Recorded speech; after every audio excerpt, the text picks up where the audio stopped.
Welcome everybody to episode number 49, almost the big 50, of the You Can't Comp This NBA Trading Card Podcast. We are your hosts, Adam, Amy, and Russell Gibson, back together again after I had a lovely week off. Yeah. Russell, you had a good week last week with our friends at Mercury. Yeah, it was a fun episode, and it's always good to talk to people who are out there doing something interesting, you know. It was very interesting. I actually I did tune in after a lovely weekend at the Penny Arcade Expo, which is all gaming, and I saw our friends Cherry there actually. And did you? I did. I hit on being Card Store of the Year. I tried to. Grayson reminded me about it before I could even congratulate. Did he really? Yeah, he was busy. I've been busy in Vegas. Yeah, it was very. I'm like, oh really? Did you get an award or something? And just had he made himself like a badge that said "I'm the Card Store Owner of the Year" or something like that? Yeah, I'm surprised he didn't actually have the trophy with them. But him and Charlie have agreed in some way, shape, or form that someone from Cherry will be joining us again at some point on the pod. Yeah. Or we may venture onto the Cherry pod, one way or the other. Yeah, I mean, their brains were jelly. It was the end of PAX. It was a busy weekend.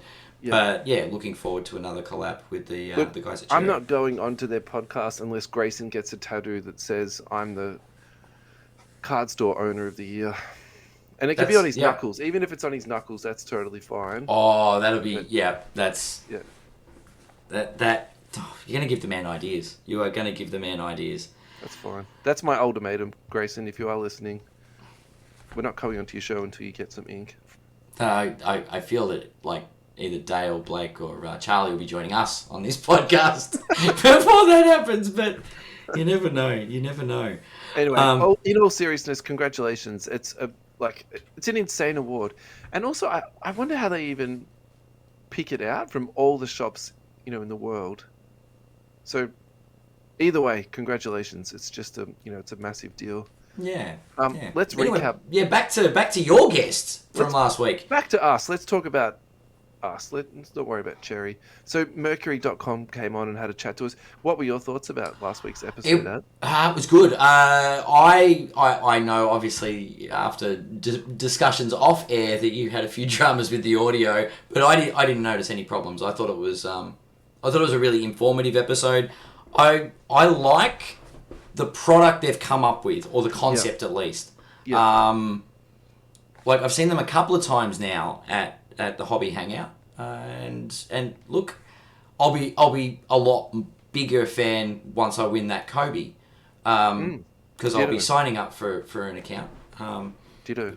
But the takeaway I got is, look, I'm not sure where their marketing is at, but they need to get a lot of... Basically, they just need to sign as many people as they can up to getting those free accounts so that they've got the users looking at the marketplace. I 100% agree with that. They need to get that sort of market base in, and maybe I should have pushed him a little bit more on that sort of how do people operate on your page in that sort of free space, because if you sort of think about Facebook pages, I think that is some way the beauty of it is that you can go on and off anytime you want. It's 100% free. Yeah. And I think we've spoken about this a little bit in the past before, like with the DNF page. That's the other reason why people go on there too. It's for free entertainment. It's like the day that you've got, no money for breaks, or you've got no money for singles, you can always go into DNF and be somehow, interacting with other card nerds. So I think... Yeah, are they missing that spot somehow with not sort of embracing the free accounts? Yeah, look, and any startup business does need to obviously generate sales. Like, we're not saying everybody just go out and create a free account, don't worry about the paid stuff. But even if you don't intend to sell, go and create an account. Like, check out what their marketplace has got to offer. You don't need to use all of their features, but in order to interact with one another, people will need to sign up. Yeah, and to further that point, I think not everyone's going to be a buyer, not everyone's going to be a seller. So if you're only going to be a buyer, do you really need to have a paid account? Correct. Because without the buyers, you don't have the sellers. So I think, yeah, how they sort of work that space out, I think that's going to be really interesting. And I get their money plan. I understand what they're trying to achieve in that space. And look, to be honest, I think it's very good value, and I think it's sensible. But that was the thing. I was trying not to get too caught up in it on the night, but that was the thing that was going through my head. I was like, Yeah. do I really want to go on there and subscribe to another subscription? You know what I mean? Like Yep. another Netflix and another, is there something else that's going to be direct debiting my account every month? Is that what I really want? Yeah. And that was what I was, really struggling with. And I didn't want to sort of, say that too much and sort of take away from what they're building at, because that's not really the point either. No. And as I said, I loved listening to it. I do think at its core, it sounds amazing. Yeah. Like, it's very clever. The features, and the more people they have on the platform, the better. Yeah. Having even something as simple as one free sale, a free taste every month, or a free sale, you get 5 with a free account. You get 1 free sale, not per month, just 1. Because it's got that point of, if I want to try and sell a card, I'll create an account and sell it. But I can buy as many cards as I want. But it's that temptation. You've got to dangle the carrot. You can't say, pay for the premium content and see how you go. You've got to dangle it. Yeah, okay. Or maybe there's some halfway point, right? Because yeah, like a promotion, a promo code. If you listen to us on the You Can't Comp This podcast, use promo code COMP for a free transaction. Cross promote. Yeah, actually, and that's something I didn't say last week. Sorry, I'm going to interrupt you here. We were not sponsored, and we didn't receive any financial gain. We didn't even get a free account from the lads. So I think that's something else I wanted to clarify. I was going to say, if we got a free account out of it, I'll feel bad because I'm going to sign up for the... No, we didn't, mate. We didn't. And to be honest, I didn't even ask the lads for anything. It was just like... look, this is just a chance to sort of to show what they've been up to. It was really nice talking to them at the hobby hangout. And I think it's nice to see people thinking outside the box, trying 100%. To find a space in the hobby. And I think it's really it's a positive. It's a huge positive. Good for the hobby, and I'll be certainly giving it a crack. Obviously, as you've just said, we weren't paid to say that, and but I'll be looking forward to winning that Kobe. That's for sure. Yeah, 100%. Well, I mean, I don't want to say you can't win it either. Here, but yeah, exactly. Like, what do you mean it's mine? What are you talking about? No. If it was a De'Aaron Fox, you could by all means. Oh, you'll give me that one. I'll give you that one. I'll look for one on the marketplace. What do you think that I could have done differently, or I should have asked this, or I shouldn't have done that? Something like this. I think the interview went really well. Constructively, I think I suppose we didn't press, you didn't press too much, and I think that's more of a courtesy thing, which is fine. Which is why I think when I messaged you the next day, I said, I'll have questions, don't you worry, but I'll be trying it before I... What would you have pressed harder on? The way the account structure is. Because if I'm going to buy a product, I've got to have a reason to buy. Don't compare it to my daily cup of coffee, you know what I mean? Without telling me what I'm getting. If I buy a cup of coffee, I'm getting a cup of coffee. Yeah. I felt like there was a lot of... We did talk about that. No, we did talk about that. Because remember he said you get the checklist, and you get the trophy room, and then you get that ability to... It moves the cards across. And then he also spoke about because you get the free transaction. So if you... I think was it the $4 a month one, you get 5 free transactions? Something like that, yeah. There's a $4 one, yeah. We did talk about that. I would have been... what would you have pressed more on? I would have tried to focus on the free stuff. Okay, yeah. Because... I have to admit, looking back, I should have asked a bit more about that. Yeah. And I mean, because... And this is no criticism of them, you, anything. I'm just saying they're trying to sell a product. And if I feel like I'm being sold, I'm not trying it. I'm trying to see where my value is. Yeah. If it's free, I'm just... immersing myself in it. Yeah. Yeah, I'm more likely to go. I've seen these features playing around in the sandbox, so to speak, and then I see a trophy room, and I go, Yeah. oh, what do I do with that? Oh, I have to pay for that. I'll think about that, and I keep going back, and then I see the trophy room again. I'm like, what's that? I Yeah, want. and I think that's why eBay is in some ways so clever because there's no fee until you until you get your sale. Yeah, that's true. True. And the way that how many views you get on a product when you put it on there for nothing, like that is actually quite powerful. Yeah. Yeah. And Yeah. Yeah. And look, I think as a startup, free exposure is a good thing. So I'm glad we could assist them yeah, in sort of the 100%. exposure, as well as, yeah, like hopefully give them a few ideas. Like, Look, you know I what? don't think we're some, powerful media company or mogul, but Speak I for think we should yourself. I'm definitely. I'm a I'm a marketing genius. No, I'm joking. No, but I definitely think they're the type of people that we should be like having chats to. Do you know what I Yeah. mean? I think that's really where our vehicle could be important or could play a part. Yeah. Like I think, yeah, I thought that Yeah, was really good. and I also think a collaboration with someone, funnily enough, a previous guest, Yeah, who Veriswap, like yep, collaborating. If you've got a yep, marketplace that you're looking yep. to there you go, What? verified by Veriswap.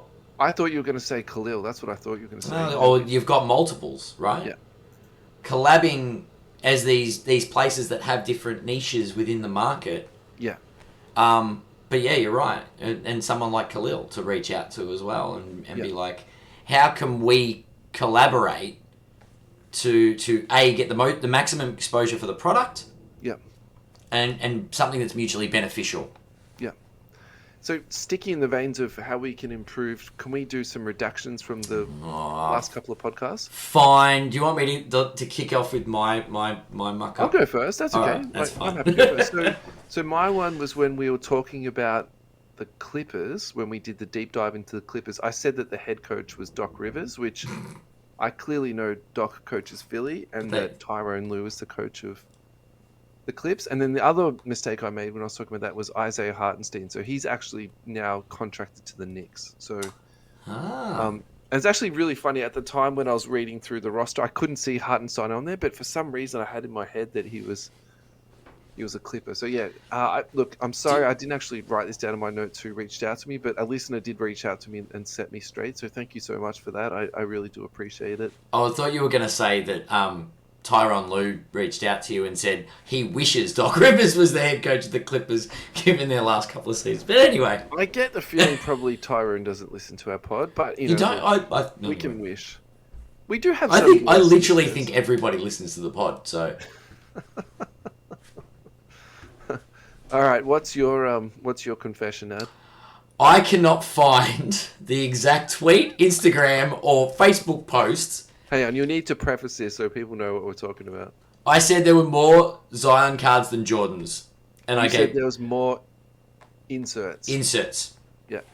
So I also, and if we go back to, I'm not going to fact check because I'm not digging through the exact episode, but Yeah. I did say I wasn't sure, but I read something along the lines of Yeah. and made a statement.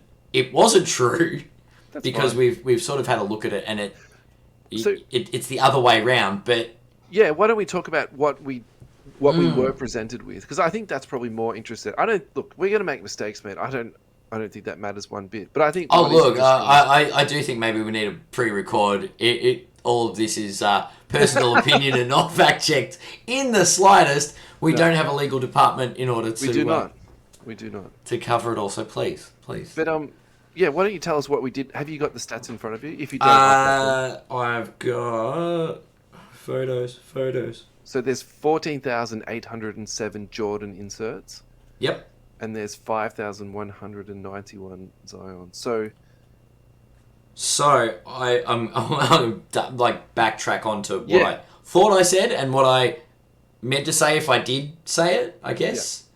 the other thing we spoke about off air too, mate, was that it could have been that in the first 3 years of his career that there's 5 times more Zions, and that to me is plausible because Yeah. I think these days there's so many sets, there's so many inserts, there's so many fast break variants and choice Yeah. variants and hobby and retail and blah, blah, blah, blah, blah. So I can imagine that, that would be the case. But But there is a anyway, stat out there somewhere that says there's more Zions than Jordans in some way, shape, or form, yeah, and in some context. yeah. And look, I think, guys, the reason why it's important for me to talk about this is because I think it's important that we present the correct facts. And the other thing Yeah, too is true. we appreciate your feedback. So if you're taking the time to reach out to us to correct this, Yeah. it's the least we can do to actually address that. So thank you so much, guys, for Well, I'll say reaching out to thank you, us. but I'll also say, hang on a second. Clearly, you didn't research enough because there is a stat out there somewhere that involves Zion and Jordan. Well, look, I'm sticking with the facts ad. So until you present this to the people, the ball's in your court. I'm going to leave it at that. Or I believe if we Yeah. scour the entire internet, we'll find it. You have the microphone when One you do that. pixel at a time. One pixel at a time. Alrighty, our first big board topic of this week, though, is something that holds very dear to my heart, and I will admit, when I started to read this, I was insanely jealous of what this guy's come up with. So, if you want to follow this guy, he's on Twitter at Eric Whiteback, and he's also known as the Collectibles Guru. And basically, what he's done is he's obviously sat down and had this sort of epiphany moment one day when he's realized that backyard breaks are getting some pretty massive hits, and he has actually put together pictures, and it's not just in NBA. So this is probably where, I would definitely fall behind, because a lot of this NFL stuff, I'm looking at it and I'm like, well, I don't really know who these people are, why these cards are significant, but, I sort of trust him for that. And then he's also got, a lot of the NBA stuff in there. He then went on to actually narrow it down to NBA. And the 4 cards that he used for his analysis was the triple Logoman Warriors, the triple Logoman LeBron James, the Cade Prism Black 1 of 1, and then the Cade Logoman, but with the 75-year holographic Logoman. So basically, what he was saying is, what is the probability that would happen? To cut a very, very, very long story short, the probability that would happen is... Yeah, I'm looking at numbers. There's lots of, after the decimal place, there's a lot of zeros. That's all I'm going to say. Yeah. So this thread is, I mean, it's highly unlikely and highly improbable. 0.00008500305 is what he believes is the chance that would happen. So It's 1 in 117,605. how I want to have this conversation with you is, let's have this conversation that it did happen, and let's have that conversation that it didn't happen. Okay? Okay, yep. So let's just say that what this gentleman, the collector's guru, is putting forward is true. What does that mean to you? What are some of the things that contributed to this happening? If it is true. Yeah. So if this situation is true, how did this situation come about?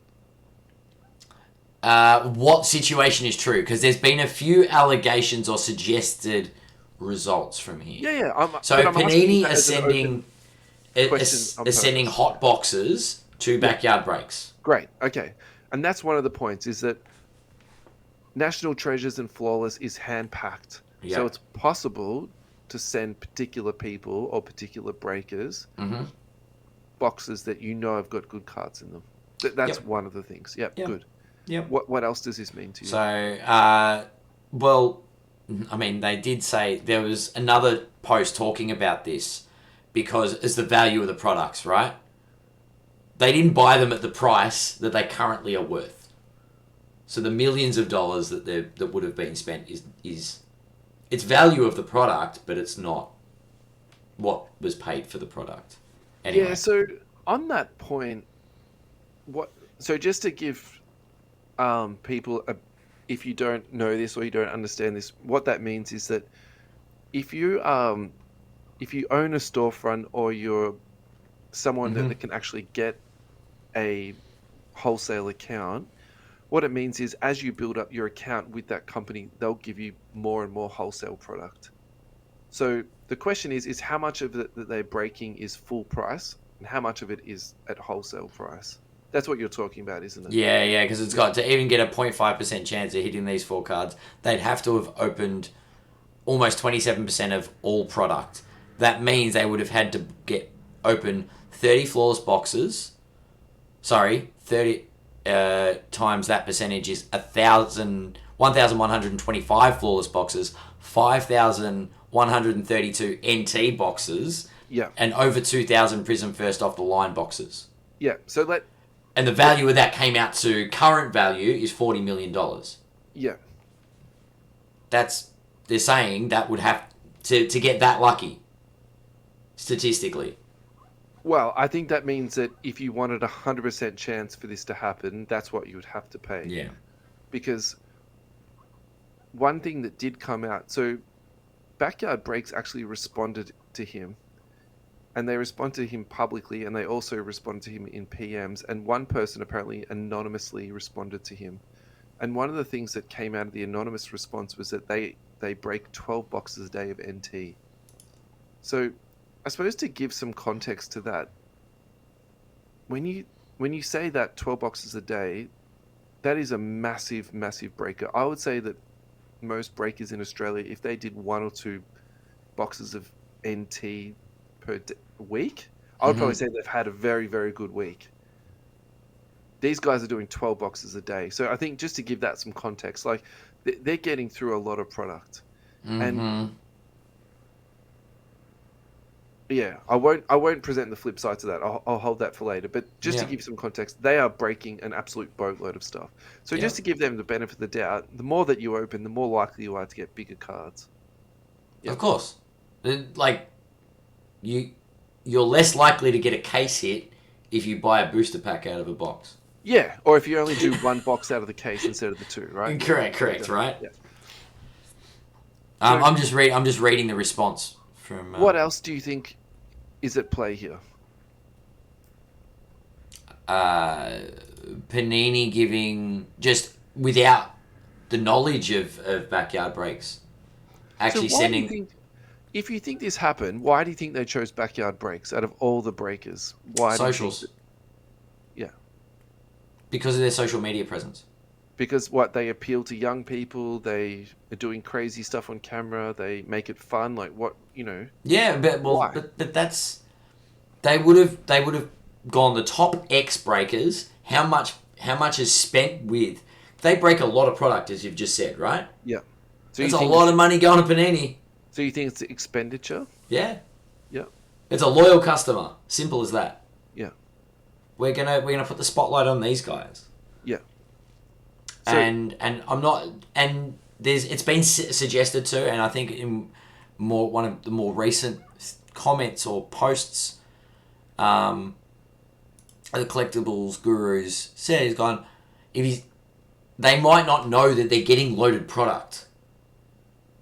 Hence the reaction when they crack something crazy. Right? Like it's not and I'm saying it might not be a staged reaction.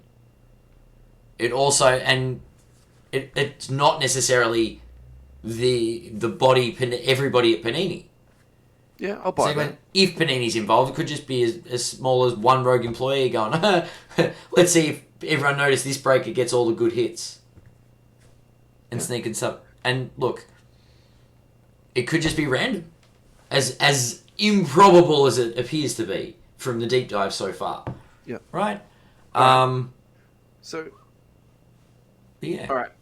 So have we presented all of the pros or the flaws for this argument? Can we look at the other side of the argument now? The underhanded side, or potential underhanded side of everything. Or why it wouldn't happen, or or the underhanded side, yeah, sure.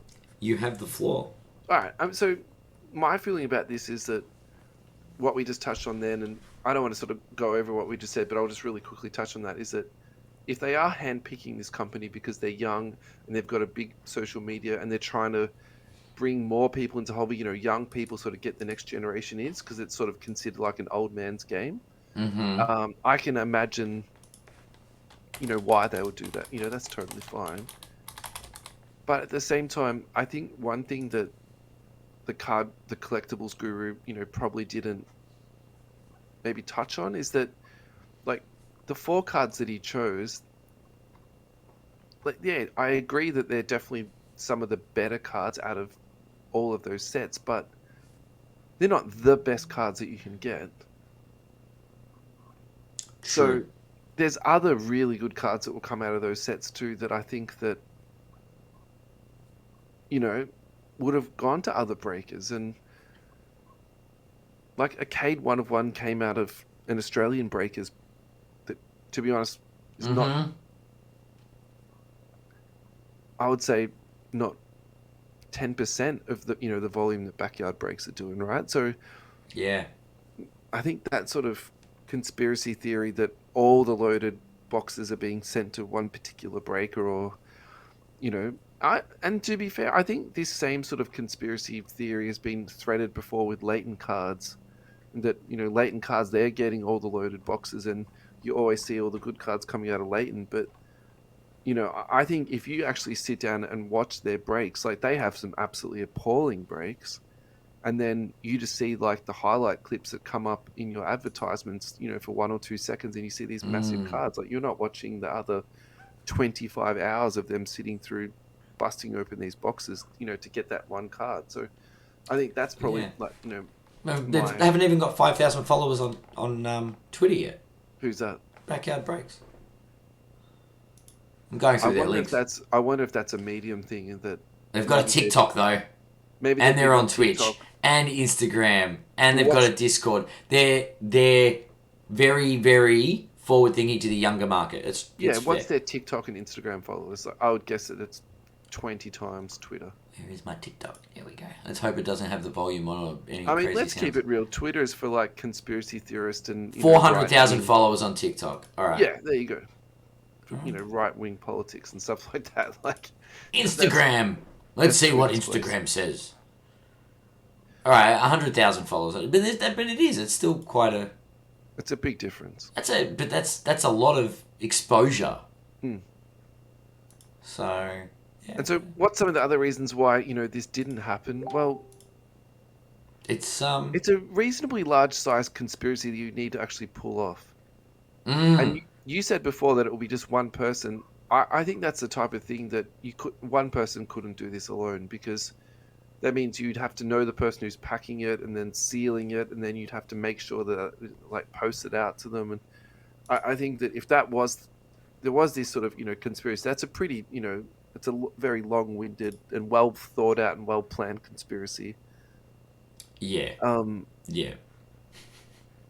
It's far fetched. Like, as you pointed out, like, I get it. He's pulled a Cade 1 of 1 and another Cade 1 of 1. He's got no one else from that draft class. yeah.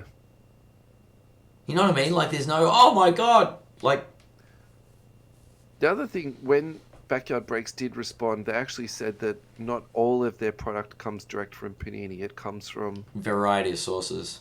other breakers, Mm-hmm. Blowout, Steel City, the whole thing. And I have to admit, I actually believe that.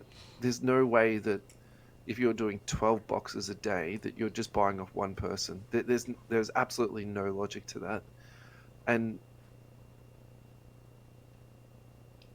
I don't yeah, know. I just. I do worry, because the size of me as a breaker, I'm essentially like a piece of sand on a beach. Like, I know that where my place is in all of this. There's always that kernel of like doubt in my mind. I'm always like, am I actually getting boxes? If you do believe in this conspiracy theory that there are loaded boxes and they go to particular people, that I'm never going to get a good hit. But we've had some amazing cards over the years, and if I can be brutally honest, I think we've done in the aggregate way over what we ever should have done. If you Yeah. do believe in that theory, right? Mm. So, um, I definitely believe that. And the other thing that Leighton said on their thing was that they said some of the biggest cards that they've ever got didn't come direct from the distributor or from their wholesaler. They came from loose boxes they bought from people. And if I am going to believe in a conspiracy theory, I'm more likely to subscribe to that, to be perfectly honest. What I would say is that sometimes I find silence is deafening. So I haven't been able to find a response from Sports Card Nonsense on this. I haven't been able to find a response from this from Has card porn been on it? Cardpon have reported it, but they've very highly top skimmed it. I don't feel like they've given it any sort of They've made it analysis. clickbaity. That's about it, right? Yeah, I haven't heard any analysis from the investor group that owns Fanatics. I haven't heard a response from the investor group that owns PSA. Like this is a But it's a what does that reasonable. say to you though? Does Well, that? for me, I actually find silence even more incriminating. So Oh, okay. yeah, it for me that if if you do believe in this theory that it is and again that's what I was saying to you. I think it's a reasonably large conspiracy if they did sort of pull this off. It actually sort of implies to me that there's more than one person sort of involved, and that potentially Interesting. does Fanatics know about this, and are they actually signing off on it because they want the future promotion? And there was also that thing too where that didn't Luba go on to one of the Backyard Breaks feeds and open product with them? Did they? Yeah, yeah. Luba was involved with a break, wasn't Yeah. he? Yeah. So again, that sort of silence to me is almost like incriminating in that sort of capacity. I can't believe I'm going to defend them for this, but they have an insane number of followers on TikTok. They've got this content creation engine that they're sort of using, and That would be it could someone's just be job, man. it's just marketing, right? Just like Charlie at Cherry, that he's their media dude. There'll be some Yeah, crack yeah, dude like that but that's for but Backyard that's what I mean. Breaks, Like right? backyard breaks, we've just said they meet a certain niche in the market, Yeah, and they're very loud on the socials. As far as if something gets hit by backyard breaks, everybody knows about it. So if you're Fanatics, if you're Panini, you know what I mean? yeah, You go. Luba goes on because he knows it's extra exposure yeah, for him and them. It's mutually beneficial. It's like having a guest come on the show for us. Like Mercury would have loved the people that didn't know about Mercury yeah, sure, because of the additional exposure it gets them. yeah. Because So in that argument, are you saying that our podcast we're like Backyard Breaks? we're fanatics. Okay.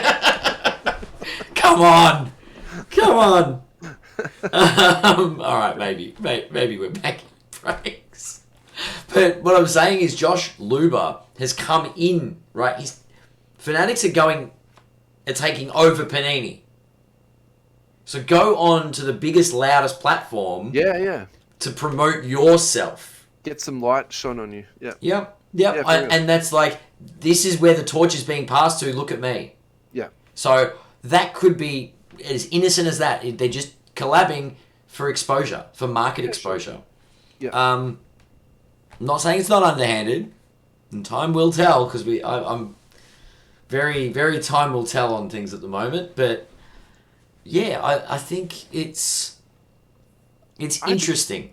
There's enough numbers here for actually something to be done about this. Like I want to hear Panini's response to this, and I think they should respond. I personally think that even if they say this is rubbish, Yeah.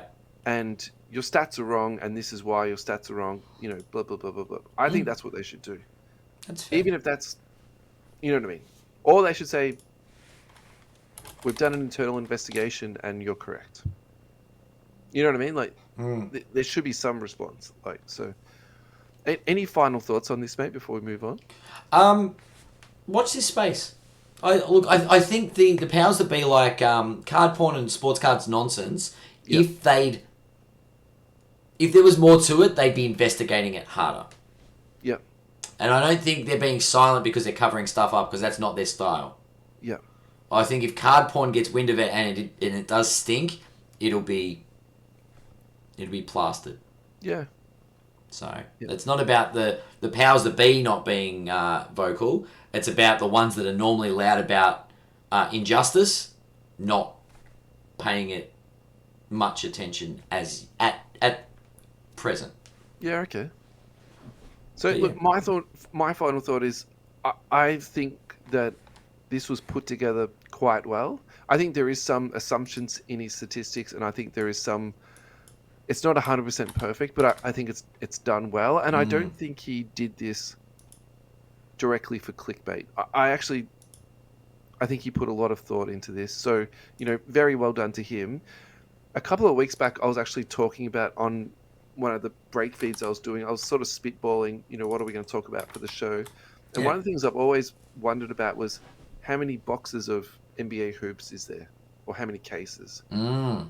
How many boxes is there of Prism Hobby and how many cases? And so I'm not going to lie to you. I actually sat down for probably half an hour and tried to work it out, but I was like, I don't think I've done it right. I need someone smarter to look at the numbers. So when I saw this, I was like, oh my God, this guy is like, he's done it really, really well.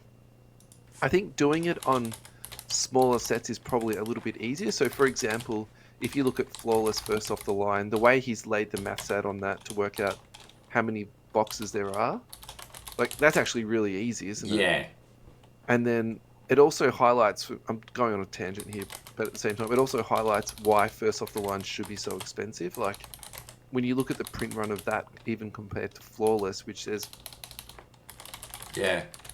100 or 1,000 times more Prism Hobby compared to say Flawless Hobby. Like, it's quite eye-opening, isn't it? Yeah. It's Yeah. That's my final thoughts. Congratulations. I'm jealous. Eric Whiteback. You did a beautiful job, mate. Good job, and look, this will be the expose that lands your career if it is something bigger. Yeah. Shall We're going to do some listener questions. All right. Change of pace. This is from Instagram. You want to go first? Yeah, sure. I'll do the first one. This is from Christopher. Oh, well, they're all to you. Oh, wait, no. The second one says, hey, guys. That's fine. Hey, Russell. Says, hey, Russell. Adam. Just firstly, I want to say how much I enjoy the podcast. Thank you so much, Christopher. Any kind words we love, don't we? Just like... I joke and say I assume everybody listens to the podcast, but I'm really humbled to see when we get a lot of unique listeners and the people that are writing in. No one's actually done it by email yet. I think we had one email. We got an email? I think we did, yeah. We haven't dedicated the episode. Maybe we should dedicate the 50th to it. I think the person said don't do it. Oh. That was my recollection. Anyway, back to Christopher. It's been a great listen. Things have changed quite a lot since the 90s. Just had a query regarding grading. You may have covered this on a previous episode, so apologies if you have. When do you know if it's worth getting a card graded or not? Some cards look great but aren't worth going to the cost and effort. Is the best way to follow the market and see how much a grade versus raw is? What is the cheapest way to get a card graded? Most grading seems to be quite expensive, like $30 to $50 a card, so it may be a risk to come back an 8. Any tips on to know if the card is a 9 or a 10? I guess you learn from experience. If it is covered in an episode, please let me know which one and I'll listen to it. So we actually haven't covered this explicitly, so this is a really good question, Chris. Yeah. Adam, why don't you go first, mate? Well, it's grading sort of obviously different. Great start saying things have definitely changed since the 90s. Yeah. But so the cheapest we've talked about, we had Khalil on the other week, and options like the PSA bulk submissions, like what is it, $30 a card to get them graded? Yeah. I could. There are some cards I would send in there, and I would be bumped up straight away because of their value. I guess. If you look at the card, what's the video? Sorry, I'm at the Lane from 130 Point. Yep. Has actually got a couple of videos on, well, old YouTube videos on how to actually assess your card, and this is really getting like bright light on it, getting right up and close and personal with the card to see if the surface is actually in good condition. And obviously, if you can see flaws under a spotlight, then imagine what it's like when it's under a microscope. Yep. The key thing that anyone that is going to send a card off for grading will look for, and sometimes it's overlooked because the corners look amazing, the edges look amazing, the surface looks amazing. If that centering is off, that's your key. The first thing, you'll actually notice a lot of people in marketplace scenarios are looking for raw cards as long as they're centered well. Mm-hmm. So my advice would be, centering is key. Centering Yeah. can knock a grade down a couple of points very easily. Yeah. And it's the most Initially annoying one. visible. But Yeah. it's just like, yeah, if it's off center, you're not getting a 10 for it. Yeah. If it's noticeably off center, you're not going to get a 10. So the surface is probably the one where you're not 100% sure on, because they do look at it pretty damn close. Yeah. Yeah, corners are easy to sort of get a feel for, and the edges are relatively easy to see if they're in good nick. But surface and centering are the things that probably catch people out with their grading. Yeah. You can. So there's actually two parts to this question. The first bit is some cards look great but aren't worth going to the cost and the effort. Mm-hmm. Is the best way to follow the market and see how much are graded versus Rory. So this part of the question is actually, this is a very, very individual question, and in some ways we actually can't answer this. So if the card is for your PC, the best way to do it is to look at the different grading companies and then think, how do I think my card is going to be best presented? Do I want the forensic label on it? Do I want the HGA label on it? Do I want the BGS label on it? Excuse me. Do I want the PSA label on it? Mm-hmm. So I think that's, the thing for me. If it's going for an investment and an investment only, I actually don't think there's any real debate about this anymore. 90% of your cards should go to PSA. The only instance where you should consider sending a card to BGS would be if it's a thicker card. For example, like a Flawless or NT, something like this, because they tend to grade a bit more favorably to that, and also the buying capacity doesn't seem to be diminished in that space. So that's what I would say about that. If you're looking at getting card done the cheapest way, because you've also mentioned cost here, well, I think in Australia there's a company called Platinum Grading, and if I remember correctly, at their stall at the Hobby Hangout, I think they offer grading for like $20. So, in terms of getting a card slabbed, what that means for the card's future resale and how people in the community value the grading of that card, I think that's up for debate, and I think that's something we probably should save for another day. Yeah. But it may not increase the value of your card as you were expecting it to. So again, that's something else you need to consider. In terms of tips of it, I think everything what Adam said is really good. There's the three things I would add to that is that bigger breakers will often have connections. So for example, Brian Forsman in America, if I pull a big card, I'll message him. He has like a guy that will look at your card for, I think, $3 or $5 American. And then he'll say, I think this is worth sending to grading, or I don't think it's worth sending to grading. So that's one way you can do it. My younger brother, Dale, he's excellent at doing it. And I don't know the name of this tool, but the little magnifying glass that The ones that jewelers use? Yeah. You know, So the he's ones got one to of look, those. yeah. Yeah. And then he literally just sits there and goes over the whole card with that, and that's how he decides whether his is worth sending off to Grady or not. And he's actually got a very good hit rate. So, if you know somebody that can look at your cards for you, get them to do it, or start practicing yourself.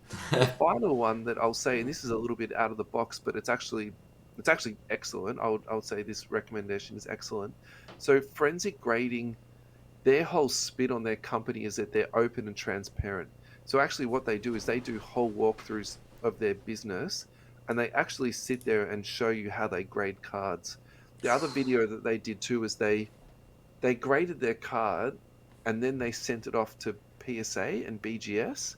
So I don't remember seeing the follow-up video for that, but I think to have that sort of level of transparency or comparison, I think that's pretty powerful. So that also gives you another example of how you can look at your cards.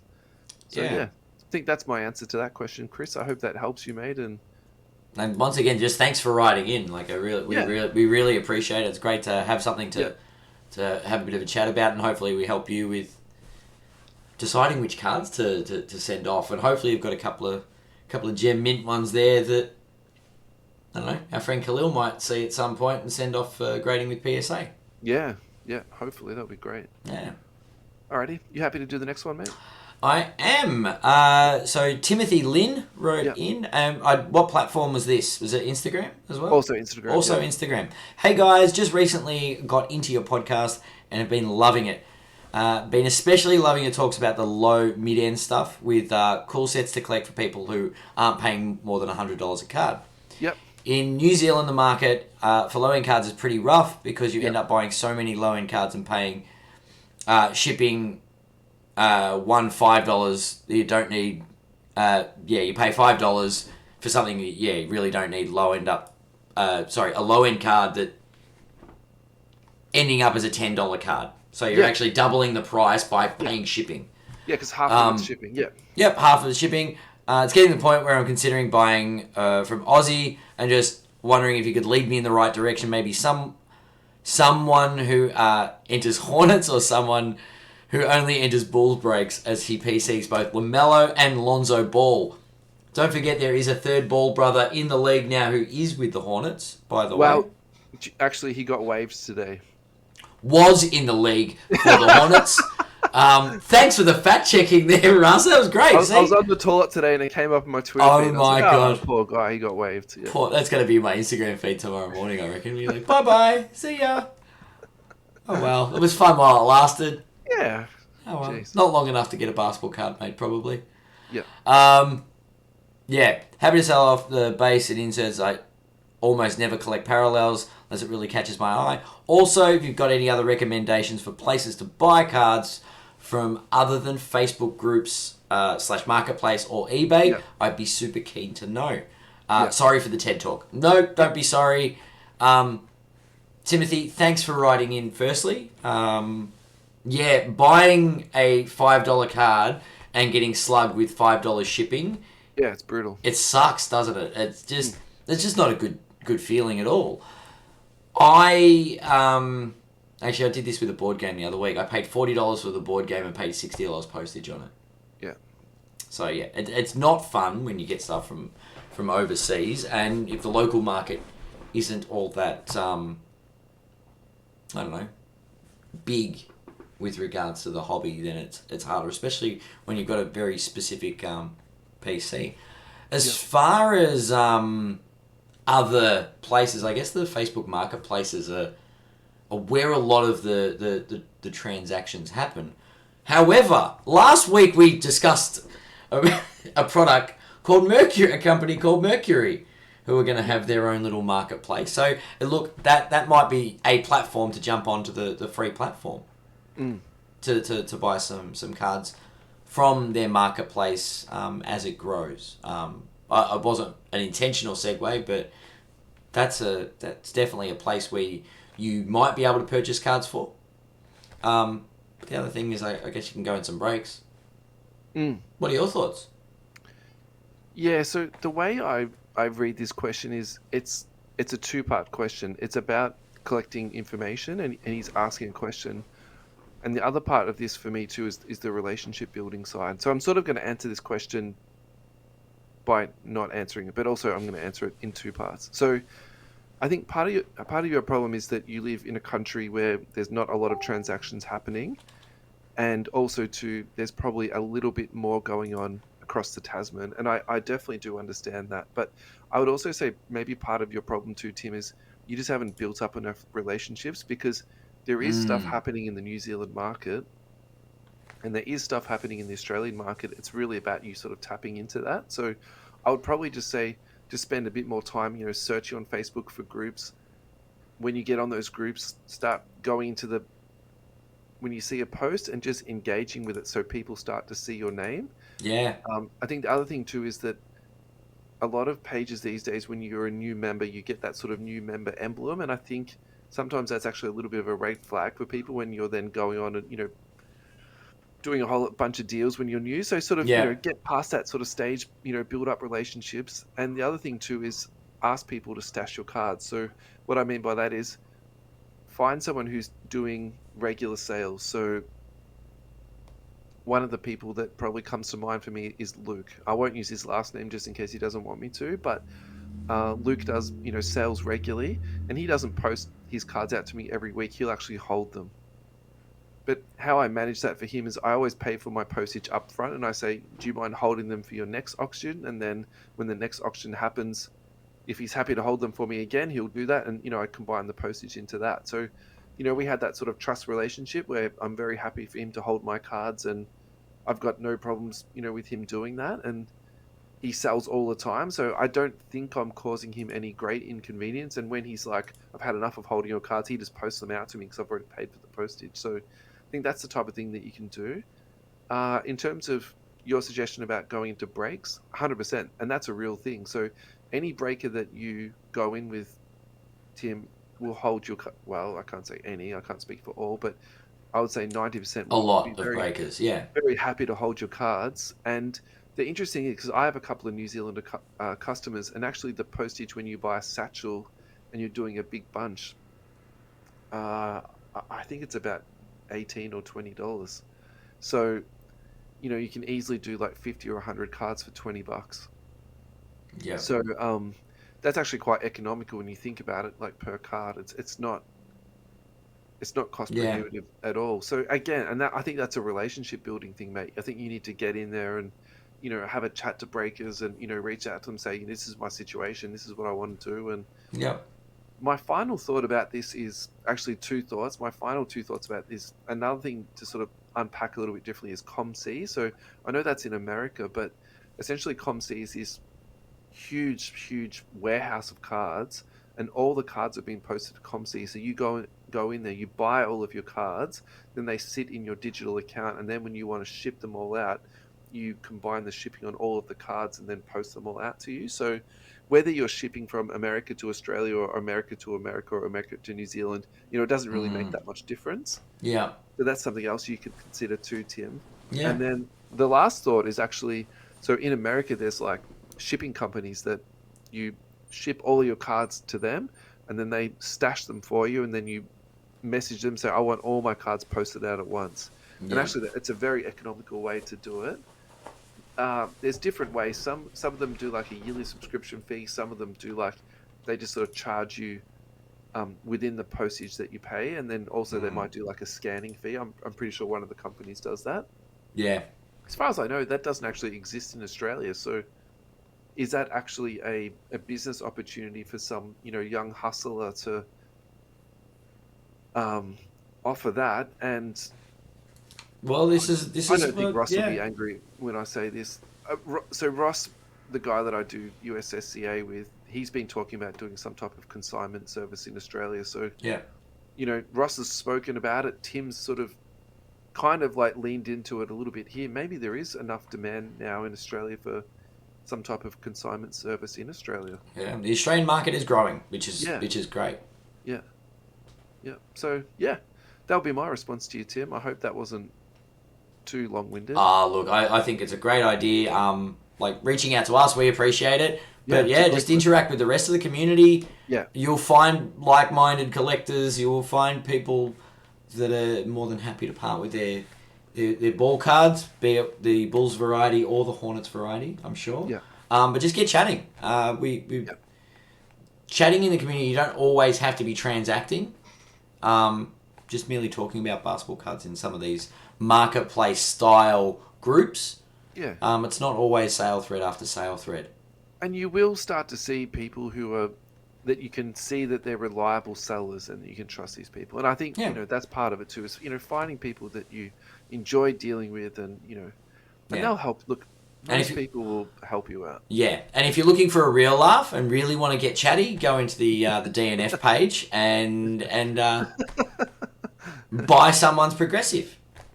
Are we morally, are we setting this guy up for failure here? Maybe have a read through the DNF page before you post any comment. Just don't write the word sold ever, unless you intend to buy. Anyway, yes, the DNF. All right, quick hitter. So this is one of my this is my first complaint. I'm going to moan here. So this is some person who has made custom cards, sent them off to a grading company. They've come back as a graded Gem Mint 10. So the grading company is called Gem Grading Company, and now they're means all their cards are gem. He's trying to sell them. It's this this is so mind-boggling bad. I don't even know where to start. Can I ask though? Is Yeah. Gem Trading Inc. actually a company? If they are, If this all I can say is the slab fake too? That's what I mean. Like, is not just the card.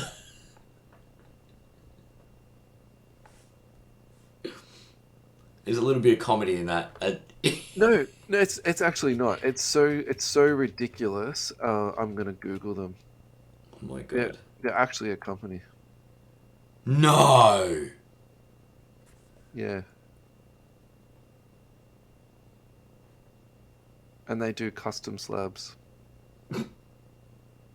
Can you put custom Tem Gen Mint on it?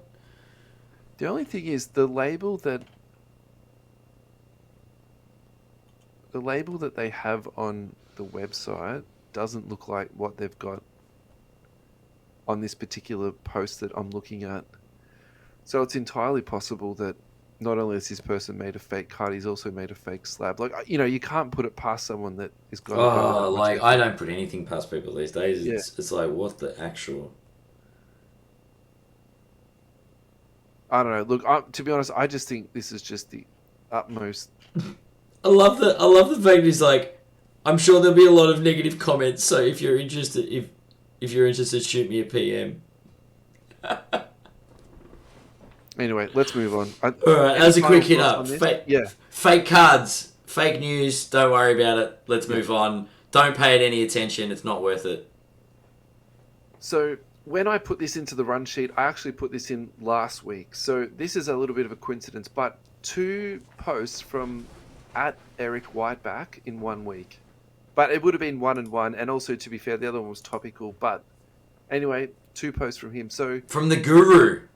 he's the guru, the collectibles guru. He's got this picture of an absolute table load of Luca PSA 10. They all look like base to me. Yes. He said, once worth over 175k, this collection of Luca is now worth $27,500. What is your thoughts in this space, Ad?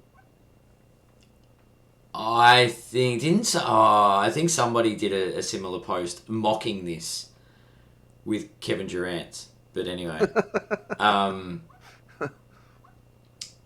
yeah, yes, there was a peak. We all know this, and then this is not like it's not fake news. Yes, cards spiked, Yeah, and the market correction is real. yeah, Yes, it would. There was a point in time where that pile was worth over $175,000 because none of them are silvers, right? They're all base. Cool. Now it's worth 27 and a half. The market has corrected. At its peak, that was what those cards were worth. The question is, what was paid for that pile of cards? That's the Yeah. information that's not there, right? yeah.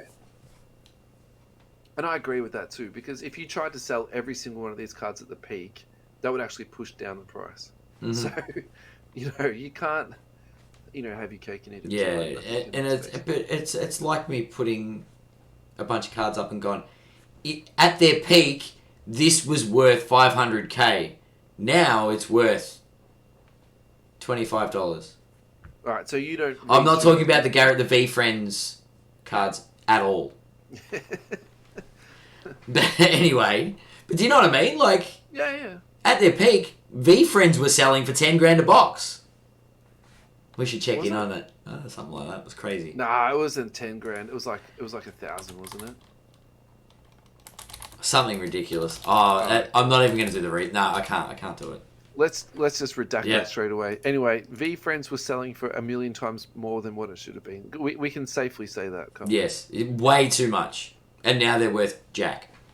Look, so my 2 cents on this is that it's a massive decline. I don't think you can deny that. But so there's 2 things that really come to my mind with that. I think people have sort of come around a little bit, and I think the general populace is more educated, and base is becoming a lot less desirable than what it was a couple of years ago. I think that's fair to say. Yeah, sure.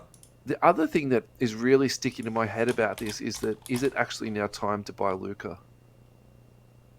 I, Ooh, I there's a really think at the question. moment Luca is a good buy. And, we talk about, we love prospecting and we love getting a bargain and, blah, blah, blah, blah, blah. But Luca is down. And he's Is actually he? down a lot on some cards. Yeah, from a couple of years back, man. All right. I've got for all everyone playing at home. I've got Luca's base up on the screen Yeah, on card ladder. Um, in the last 3 months, and this is all with our free account, reaching out to card ladder. If you're listening, yeah, we'd love a premium account to look at this more deeply. yeah, But the PSA 10 is actually up 4.5% over the last 3 months. yeah. So it's steady. Like, I get it that there was a spike and it was crazy, but they're 345 US. So I was buying Luca. I was buying Luca about a month before the Hobby Hangout, and I think that goes outside of that 3 month frame. But he was down on some stuff about 30. I want to say even 40% on some stuff. He's And down he's some down 5% in the last 3 months on some silvers even though. more, Yeah. right? Yeah, Yeah. and look, it depends on the card, and that's the other thing too. We're making very broad strokes here, but Yeah. anyway, my general feeling is that, let me put it to you this way: there was cards that 1 year or 2 years ago I would not have even looked at and thought, oh, that actually seems like a reasonable price. I would have been like, that's so far out of my league, I'm not even gonna put that card into my mind, so Yeah. the seed can be planted in my head that I should buy this card, And now I'm looking, I'm like, actually, like, it's possible I could put this together and buy that card. So, Yeah. you know, I really think the heat has come off him, and we spoke about this last year in the playoffs. Like, he was declining last year in the playoffs, and there was no real good reason for that. If anything, I thought he was going Yeah. to be, going up in the playoffs. So, Well, and you this know, is the thing. We'll see. We're season is about to tip off, so it'll be interesting to see what Luca does after the first 20 games of the regular yeah, season. yeah. And look, and I think just to admit my own bias here, this is my internal belief. So my spin on this is real. I'm just feeding into my own like internal monologue here, and I'm just going into like into an Yep. internal and just talking to myself. So I'll admit that like fully, but I've found an example that does also reinforce my own idea. So Luka Doncic red, white, and blue PSA 10 Red, white, blue. last sold at $660, and the starting price was $743. The high price for that was $1,150. So even in the last 3 months, I still see value in that space. I Definitely. actually Yeah, see there's definitely I see value a there. lot of value there, because Yeah. now we're going like on a deep like tangent here and a slight deep dive. But in Pokemon, how PSA 10s are about 5 or 10 times higher than a PSA 9. Mm-hmm. So the grading numbers at the moment, how many cards are they grading out a day? 5,000, 60,000. I'm just trying to It's pull up the gem. All right, so the gem mint. Yeah. PSA graded 50,000 cards yesterday, right? Yep. So this is what I think is going to happen in this space. I think that eventually we're going to get to the same place where Pokemon is. There's going to be this massive gap between 10s and 9s in NBA. Because at the Okay. moment, it's kind of like a percentage-based thing. Mm-hmm. But I think it's going to become like a multiplier thing. So where I'm going with this is, I actually think 10s are going to become more valuable in the future, because Okay. I think they're going to sort of like lead away a little bit from 9s. With regards to that, though, Yeah, talk to me. can we go back to the fact that he's talking about a base Luca? Yeah, he is, but and sorry, my next question is, at what point does the population count for PSA 10 Luca base cards yeah. go over 20,000? Because we're currently at 18,817. Well, if they're grading 60,000 cards a day, I would say It's not it's long. not if, it's when, When? right? Yeah, If- it's not an if in my eyes, no. yeah. But I still agree with you on. It's nearly up to 19,000 ad already. Yeah, Yeah. yeah. It's pretty. Like it's a high population count, but as far as I just feel like that will hit the value, but that's the base problem. I think silvers and I think other variants are the things that will hold value. And you're very right in saying that the tens will surpass. But I just think base is where a base graded card is not going to go through the roof, so to speak. I'm not sure. I do think that 1819, the print run, wouldn't be nearly as much as 1920, and then 2021.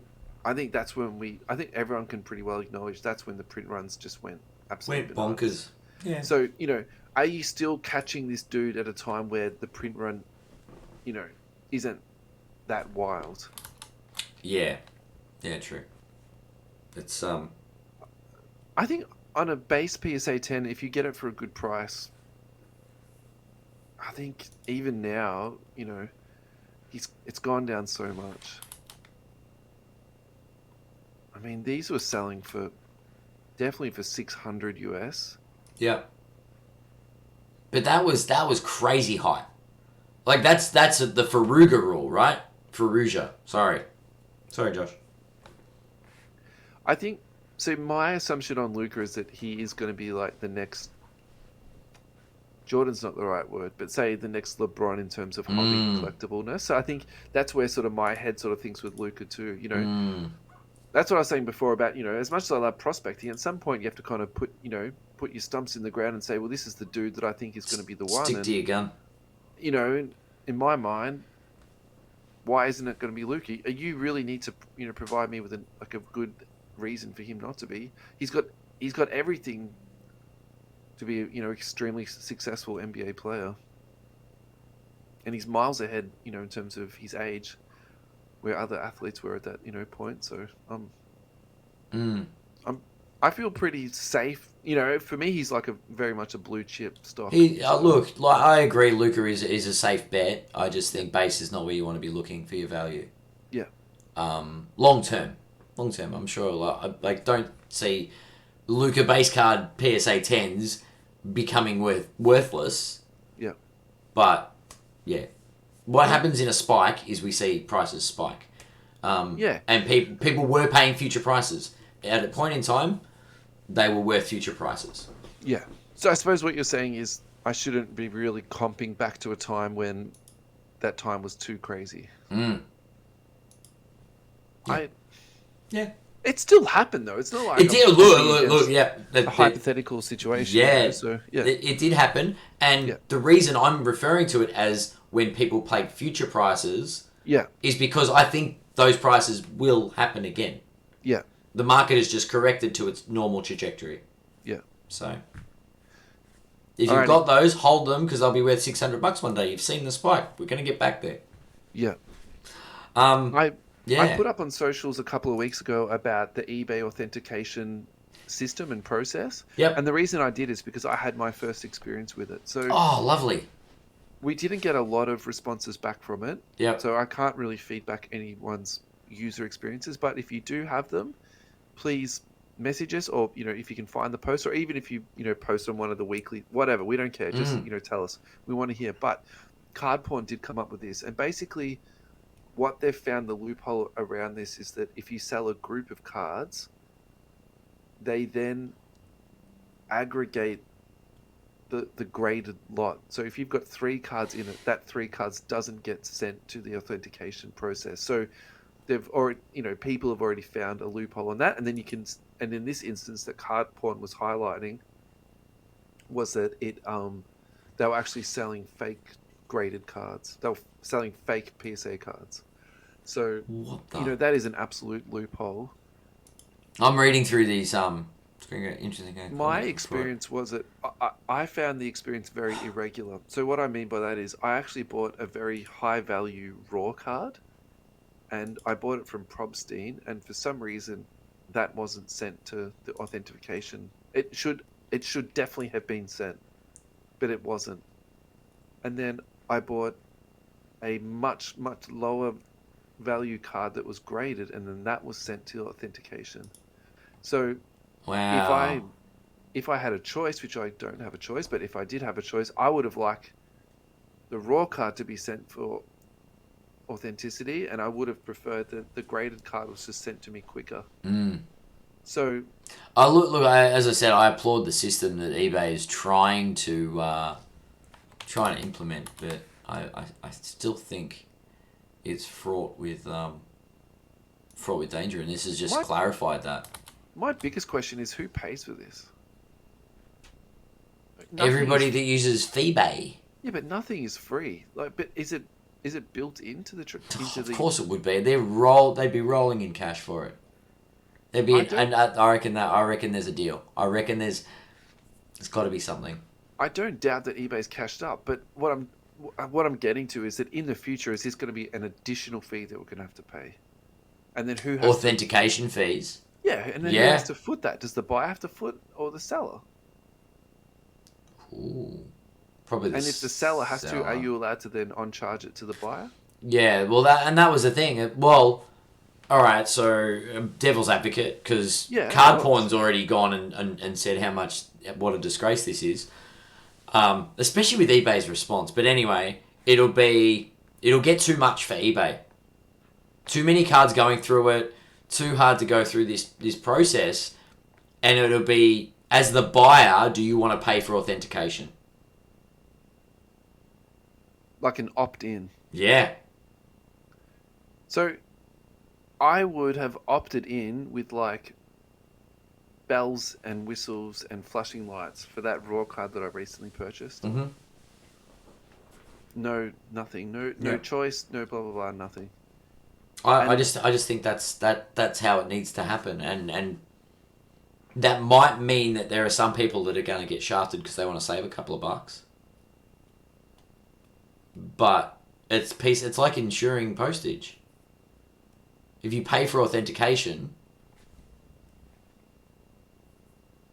I really like the concept of it, and I think that it actually is a good initiative. But like what the boys from Mercury said last week, it doesn't matter what system you put in place. Someone's going to someone will break it. Yeah, someone's going to be smarter than you and work it out how to loophole it, and it's already been done, right? Correct. Yeah. Well, look, and eBay said, like, they've given out what their controls are, and people have gone, you ripper, bundles, done. Yeah. So what's the next step of the process? So Yeah. it'll be Final interesting. Time will tell. It's gonna literally. I'm gonna have to get a T-shirt made now. You are this close for me banning you saying that phrase. This close, Adam. I'll just be like, I don't know what. Alrighty, Manu Ginobili. If you want a Manu Ginobili autograph, now is the time to purchase. Manu Ginobili stickers have emerged in Obsidian, and people are selling them. So just get onto eBay if you want one. They are 100% out there. If you would like to apply your tinfoil hat, do so now, because I'm about to unload a conspiracy theory. Oh yeah, let's do it. Let's get the tinfoil out and Russell, you have the floor. One conspiracy theory could be is that the reason why all these Ginobili autos are coming out now is that he signed a bunch of stickers years ago, and now they've been sitting in a vault.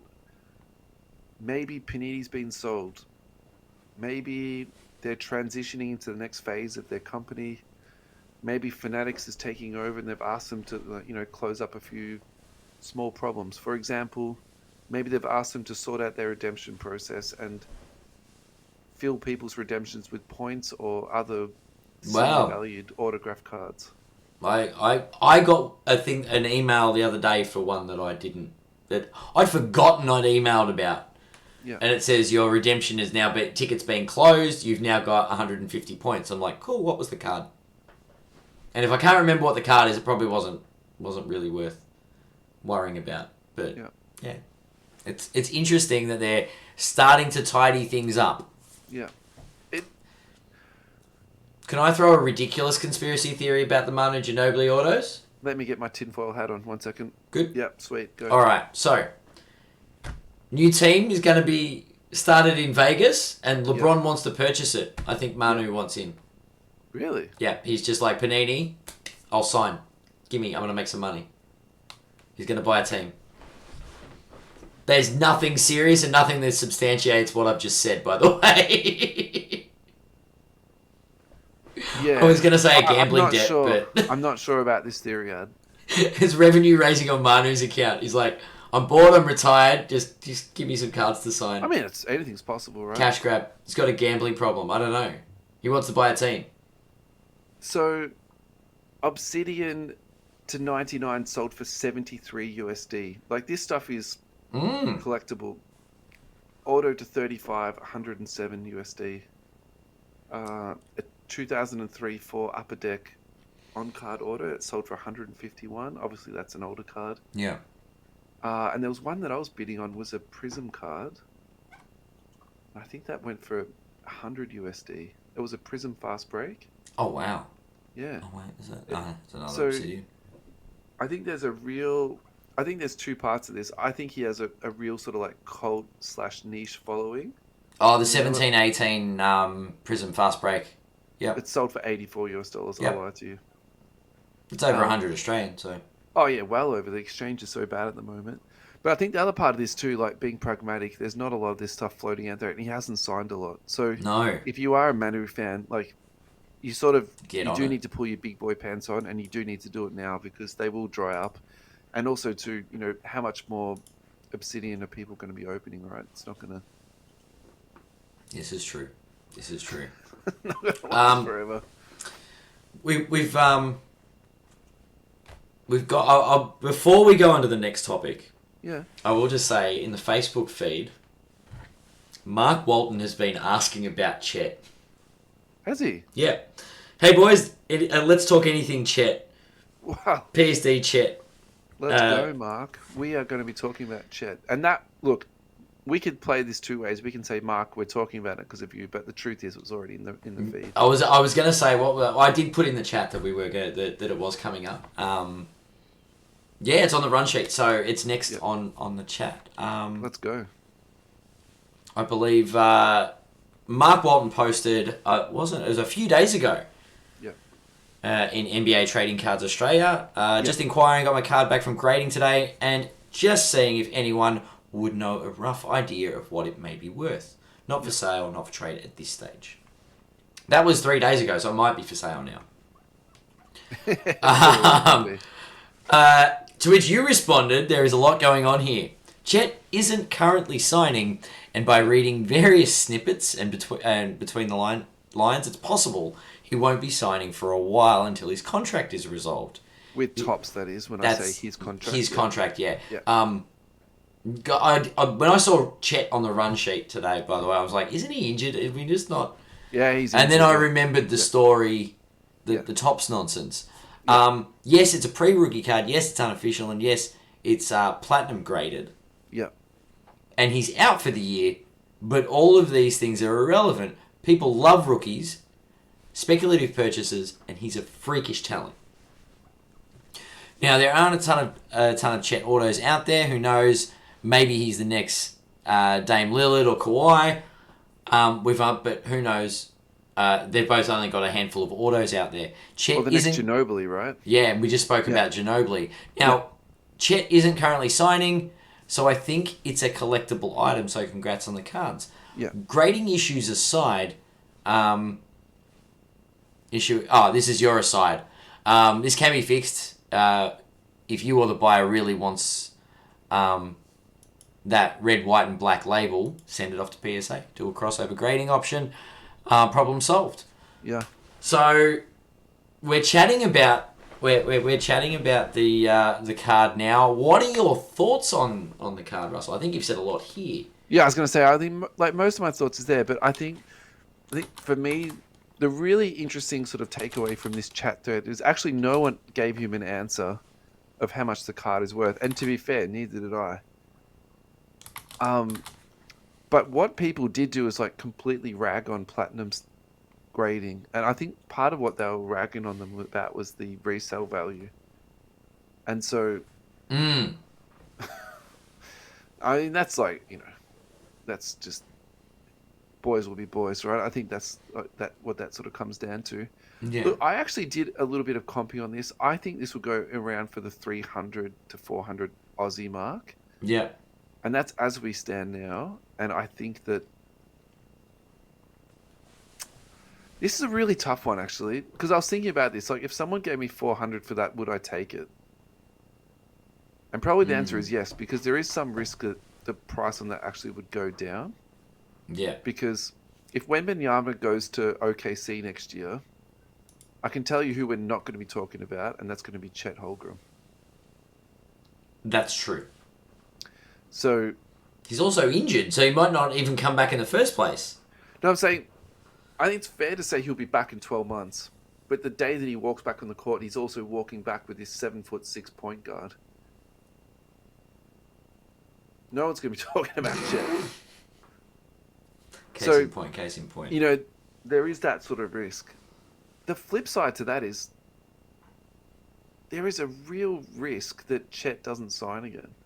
He actually took a lawsuit out to stop people buying or selling his cards on eBay. So yeah, that lawsuit stuff was crazy.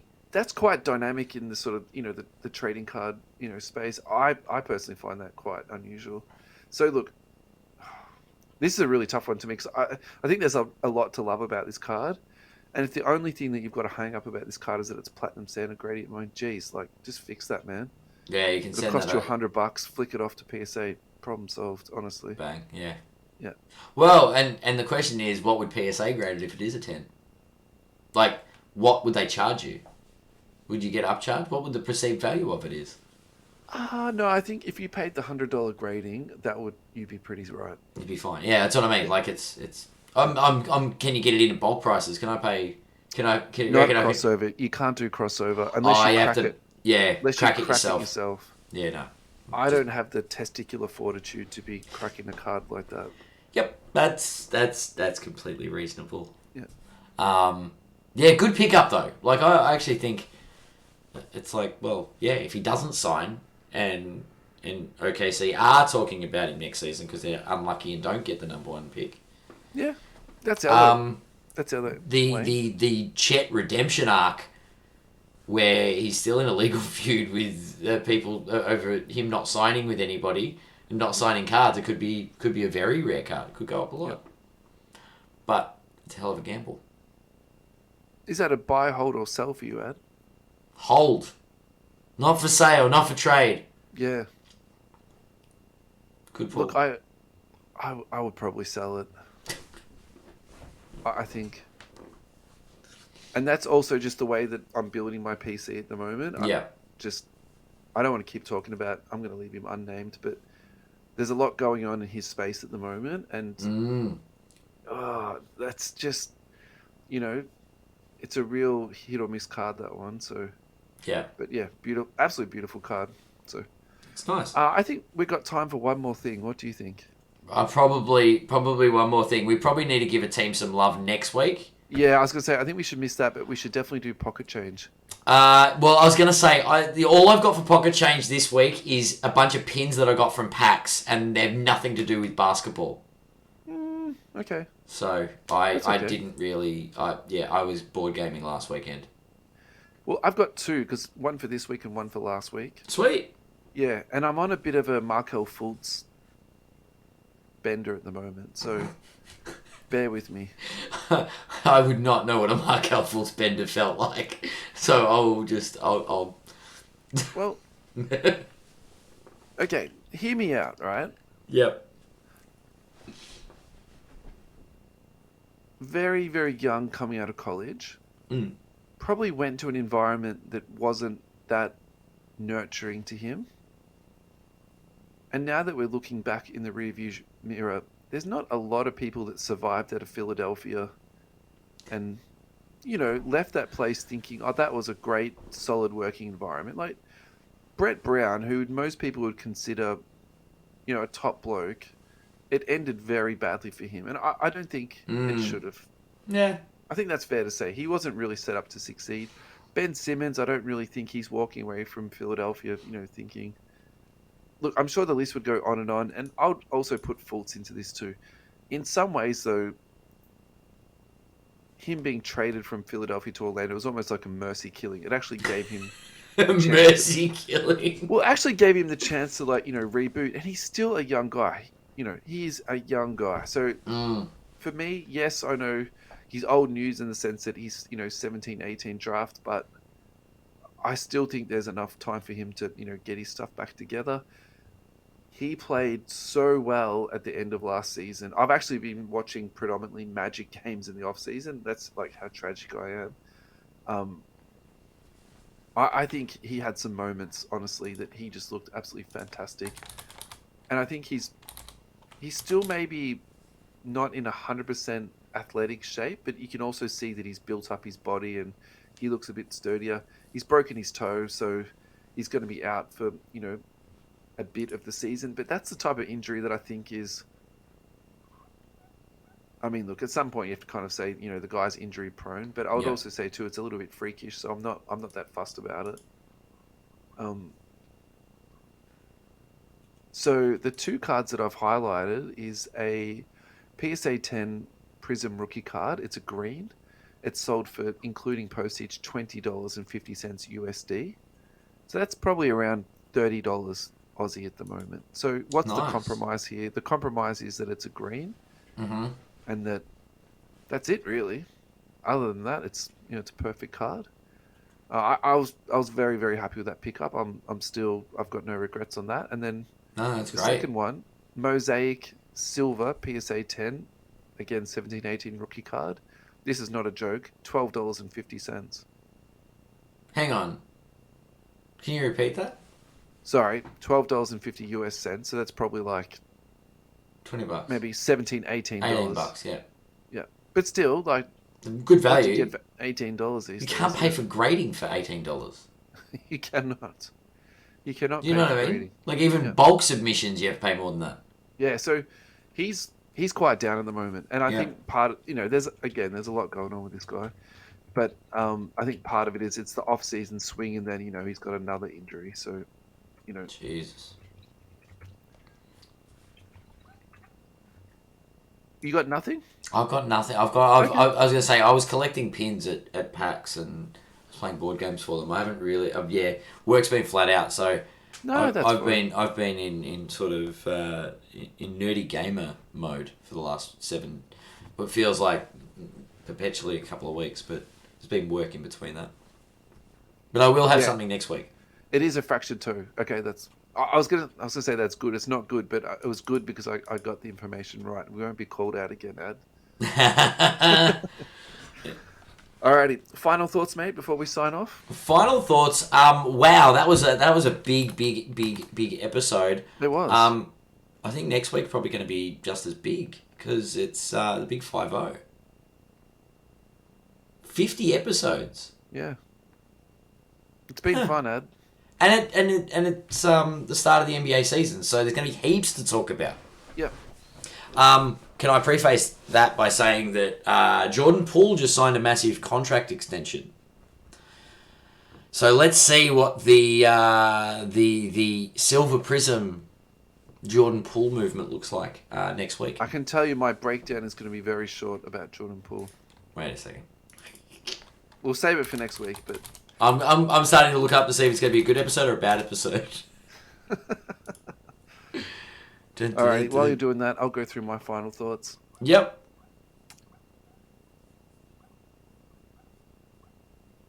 Is that blank? Your final thoughts is just blank? No, I'm just trying to think what was like the most important thing of the episode. So I think my two big takeaways from this episode was the stats from the backyard breaks. I think that was really well put together.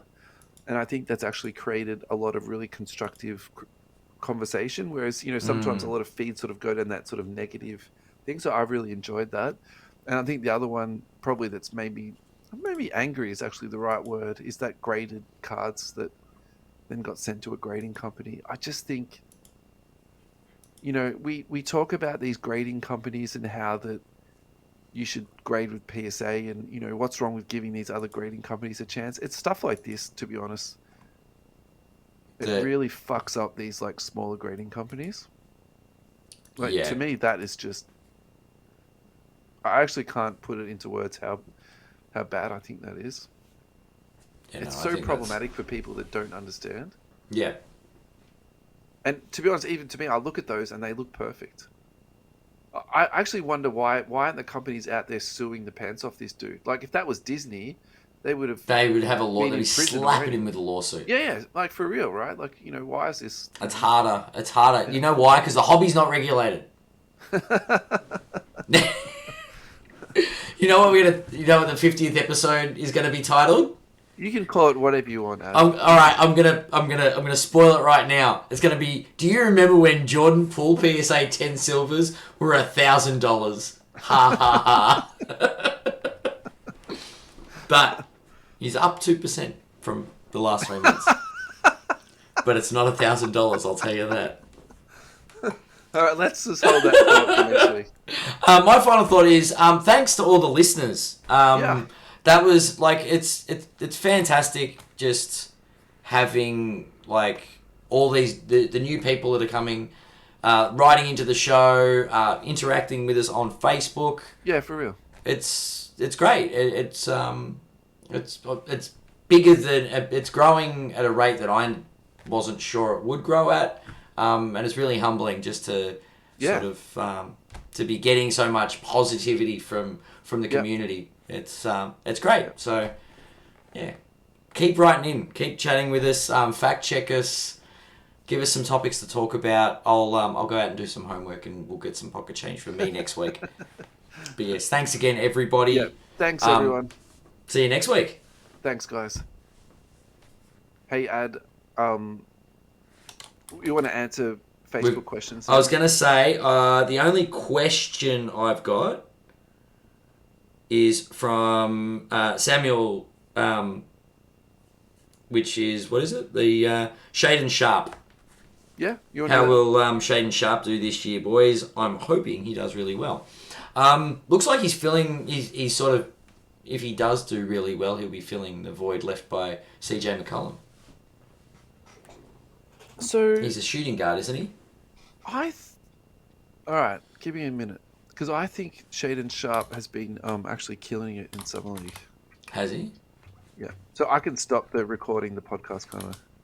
Yeah, you can stop recording the podcast as long as you don't disappear and go offline. I'm still here. Yeah, Because we're still live on the all right.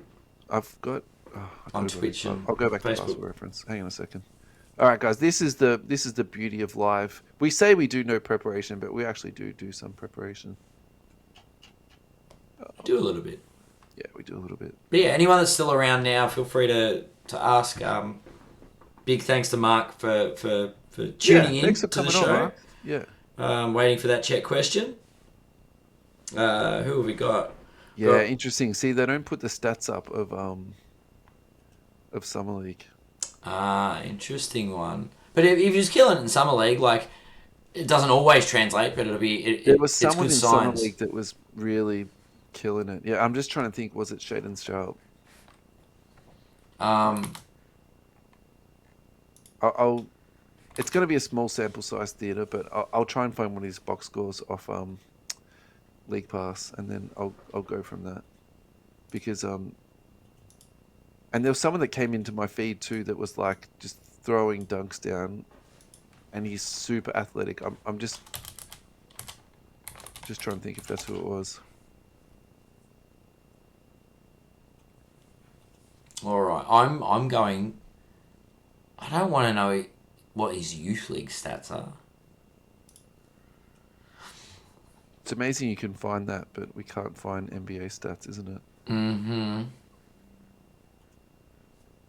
Well, he hasn't got long. He hasn't got long till his first game. It's 4 or 5 days away. All right, against the go. Kings. So Shaden Sharp, 7 of 19 from the field, 0 on 3 on threes, 3 of 4 from the line. Okay. 6 boards, no assists, no steals, 1 block, 3 turnovers, 3 fouls, minus 27. 17 points. So obviously, usage isn't a problem for this dude. I'm going to go out on a limb and say it was Shaden Sharp that I'm thinking about. Yeah. He got 37 minutes. That's the other thing too. So,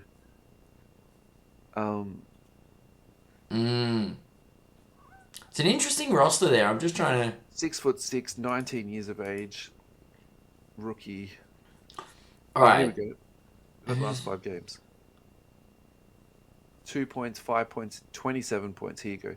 10 of 13 from the field. So he had one game where he went right off. 1 of 4 from 3-point line. 6 of 6 free throws. 29 points. Looking at the roster, 27 points and plus 29. Sorry, mate. Yep. he's yeah. Looking at the roster, he's got a bit. He's sort of that. Unless they go with a small lineup every now and then, but he's competing with the likes of Yeah. like the guard combos we've got. You've got Yeah. obviously Damian Lillard, Yeah. but you've also got Josh Hart Simons. I think and Simons is gonna, Anthony Simons, he's going and to get the start this year. Yeah. well, and who came across from the Warriors? Gary Who did? Payton.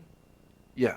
He'll get some time. Do you know what I mean? Like depth wise, he's Yeah. really gonna have to prove himself. He might not take off this year. So, but he's got some really good guards to develop under. Yeah. Like scrimmaging with the likes of Gary Payton Yeah. and Lillard, and even Josh Hart got a bit of dog in him. Very. Yeah. I He'll start this year too. He's been starting the preseason with the premise that he'll start. So yeah. No, and look, I think there's a lot of development to go into him, Sharp, but yeah, he's the 19, opportunity. right? Yeah, he's 19 years old, so, and he's a little bit taller than your average, like, combo guard. Well, he's 6'6", so he could possibly push to the 3. Yeah, definitely. Do you know what I mean? Like, he's not a solid, like, just a 1-2. In today's league, 100%. I could not agree with you more. Yeah, so, look, we know how unfortunate the league can be when players get injured, but one man's misfortune could be another player's opportunity. So, if he does get that opportunity, let's hope he grabs the bull by the horns and takes off. I think there's a little bit. I think early season you're not going to see a lot of him, but yeah, it'll be interesting. Yeah. Blazers could be sneaky, early interesting. We'll say. I'll say interesting. So, have we actually answered the question, or have we just dodged around it? Oh, Carl's on here. Hey, Carl, what's going on, mate? I guess how will he do this year? Like, that's the question: is how will he do? Time will tell, and you're going to put a. It's going to be a. I'm going to have a limit to the amount of times I can say time will tell. I think he'll be given some opportunities through the year, but I don't think he'll be starting anytime soon. Yeah, I think he's going to be a really deep cut. I think at 9. Oh no, hang on a second. At 19. Yeah, but no, but they gave him 37 minutes and 19 shots. I think that's. He was the 7th pick in the draft. Like, he's no slouch. He was their first round pick. They intend to play him, but he's a 19-year-old, so you know what I mean? Fit into the rotation, yeah. Yeah, at the age of 19, learn the ropes, kid. This year you won't see much out of him. Next year, that's where you see. So I suppose on a depth chart, he's going to be what, third shooting guard. Yeah. Is that right? Yeah, I'd say third at shooting. So Simons, Peyton, and then Shaden Sharp. Yeah. I think that's where he fits in, doesn't it? Yep. But at the same time, again, if he's getting 37 minutes and 19 shots, I don't think that's... Well, look at their small forwards. Do you know what I mean? Like, they haven't got much at small forward. Because I think, well, that's why I was going back to the they've got question. Grant. Did we actually answer it? Because, like, straight Jeremy away, Grant. I just went straight to speculation. Do you know what I mean? I'm like, Yeah. is this someone that you want to buy and put away? Because, like, realistically, that's sort of like where he's at, isn't it?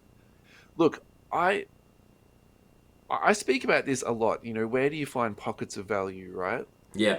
And maybe one of the biggest pockets of value I think I've ever found is in Noir when we did that breakdown for PYT. I'm like, Denver is like Denver the home run. Like, literally, you are not going to get better value ever. And then when you go into PYTs at the moment, I think at the moment Pal's for I was going to say last year's product, but it's the product that's still coming out now. I think Pals is really, really good value because I think a lot of their value was driven last year by how high Zion was. Yeah. But now that the Heat's come off Zion, but they've got two really good rookies. They've got Herbert Jones. Yeah, true. and you've still got another rookie, right? So then I'm kind of like, I always look at Pels and I'm really tempted for it. So Yeah. I sort of wonder next year if, how much heat is there going to be on Blazers in PYTs to get Shaden Sharp? Whereas Well, in 5 years' time, yeah. is that actually where the value is going to be? And that's the thing. He's 19 years old. He's not a Yeah. 4-year player out of college. No, He's a it's one going to and be done, 4 years right? till he comes good, right? Yeah. But if he's 2 or 3 seasons growing and Yeah. developing, yeah, it might be a sneaky good investment. Or it's going to be that he's the 7th pick in the draft, and the prices go up because of that. But then he's got not much production, so you know what I mean. It's going to So be he the drops opposite. because of it. He's Well, not getting the minutes. people aren't going to buy Portland because they're like, well, I don't really want to pay that much for Shaden Sharp, right? Yeah, yeah. So you see like a mid-season decline in him Oh no, I'm just because saying, like, if well, no, what I'm talking about is I'm talking about the pricing perceived breaks. value in the perceived value in a break. So So you yeah, price the true. break and you go, okay, well, he's the 7th pick in the draft. This is what it should be. Mm. But then actually, that team's always the last one to go. You're like, okay, well, It's like, well, no one's buying Blazers because Sharp's not getting minutes. Yeah. No one wants him. No, like his current value is perceived as bugger all because he's not getting minutes, and then so he drops value wise in breaks, and then you pick him up. But then do you pick him up? I think that's more of like a singles after sale conversation than breaks. Yeah. And look, you probably get some value. Yeah. Yeah, I think in the mid-season area, if he's not getting too many minutes. That said, if he does get an opportunity to play at the small forward, Jeremy Grant goes down, and there's very light at small forward. Yeah. So, watch this space. I'm going to do some quick shout-outs. Ross Taunton, how are you, mate? James Gregory, how are you, buddy? Samuel, how are you, mate? I've said hi to Carl. We've said hi to Mark. I think that's everyone, isn't it? Yeah, pretty much. Thanks for jumping in, lads. Thanks for everyone that's jumped in throughout the night and hung out with us for another episode. Next week's a big one. Next week is a big one. It is. It's gonna be good. We probably should celebrate, Dad. Should. Yeah. I have to work it out. I've got a crazy weekend next week, so. Well, if we can't celebrate next weekend, we'll do something the weekend after. We'll call it 49.5. How's that? Actually, Jay's getting back from Europe next week, so probably it's not a great... I probably should spend some time with my wife next week. Probably. I said probably. I did not say definitely. So maybe the weekend after is better for me too, actually, mate. But we'll see. We'll see through the week. I'm doing a pre-season pod on the Saturday. Okay. Well, it was supposed to be a pre-season pod. It's now going to be a post-pre-season, whatever. For my friend's podcast. Okay. So like a East and West big review. Yeah. Awesome. All right, man. Thanks everyone for chilling with us on the yeah, thanks for coming. Podcast from the pub, Samuel said. Really? I'm down for that. I'm surprised the other lads aren't telling you to... Oh, podcast from the pub. Yeah. I thought Samuel meant he was at the pub and he's listening to the podcast. I'm like... Yeah, imagine that. People are going to be telling you to turn that off. Like, yeah. We should be live from a pub. How's that? It'd be very noisy. Yeah, I've actually seen people try and do like podcasts from venues, but the sound quality is really quite bad. It gets pretty sketchy to say the least. Yeah. But yes. Well, I was going to say, if you do want to hear a sketchy podcast and talking NBA, we do. What is it? The It Should Go Without Saying podcast. Shout out to Andrew. He's probably not watching. Because he's asleep. Because it's 10:30 at night. And I should probably do that. But yes, thanks to everyone that interacts with us and hangs out. Yeah. It's awesome. We will see you all next week or the week after. Thanks, Ed. Thanks, Russ. See you, mate.